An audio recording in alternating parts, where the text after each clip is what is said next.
Hello everyone. In today's video, I'm going to be putting together a quilt using the same block, but in two different colorways. So what I'll do is I'll show you the basic way of construction, and then I'll show you a couple different design options that I've come up with. So in step one, we're going to take some 2.5-inch squares. So I've got a darker contrast one, and we're going to join it with a background, which is a light contrast one, again in 2.5-inch square. And then we're going to take the same high contrast in a 4.5 by 2.5 and join it with a background end to end that is also 4.5 by 2.5. In step two for this block, we're going to take a darker high contrast. I'm using black in this case with the background, and these are measuring 2.5 by 4.5. And then we're also going to take some more background, again 2.5 by 4.5, and join them together with the matching of the 2.5-inch square. These will be pieced 1/4 inch on the vertical measurement, so like this here, and then we'll press them to the dark side. In step one, I actually made a mistake. We don't want to be making units like this. They actually need to be like this. The difference being it's a 2.5-inch square with a 4.5, 2.5 background, along with the 2.5-inch with the 2.5-inch background. So let me go ahead and correct that, and then I'll be right back. And step three is taking another variety of low contrast, and I'm using a red or burgundy, and we're going to join those together on the longer seam. So we'll be making units that look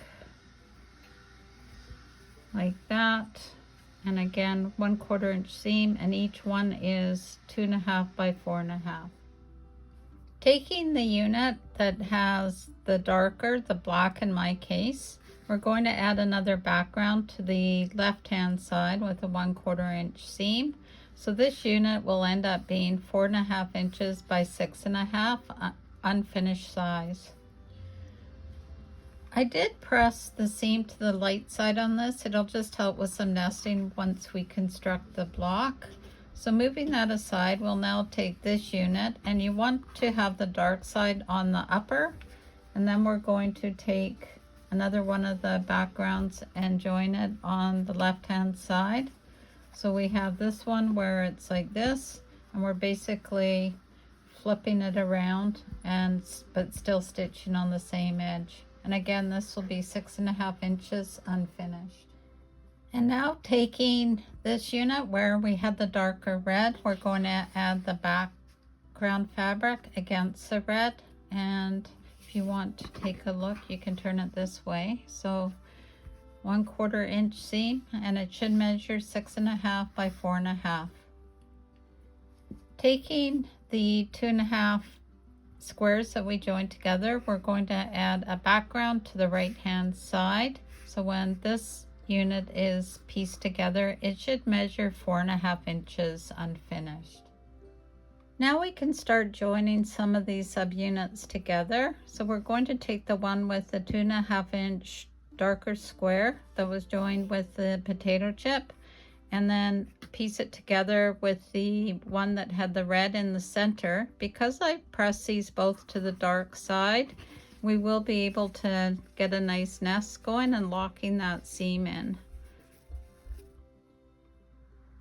The next unit is taking what I'll call the black unit and putting it together with the 2.5-inch square unit. And again, this one was pressed to the darker side on the 2.5-inch square. This is pressed to the darker side on the black. So again, we'll get a nice nesting in here.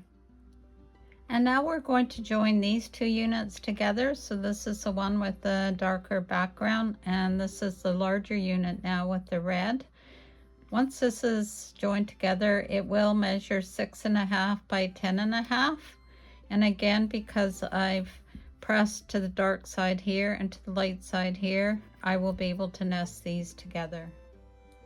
And now to finish this up, we're going to take this unit, which we've joined together, and we're going to add it to this unit like this, and then 1/4 inch seam, and again, because we've pressed to the opposite sides, we'll be able to nest here.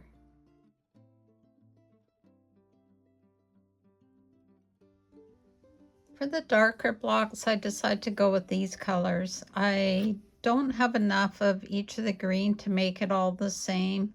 I played around with grays, with black, with using the paisley fabric, even bringing in some black with gold. And I decided I like this the best. So this will be assembled the same way as the lighter one. So we start with these two, which are the 2-inch squares. Then it was the potato chip with another 2-inch square. Then we did these in groups and added these together, and then added another potato chip. Same up here. These two go together, and then this, and then we'll join it all together.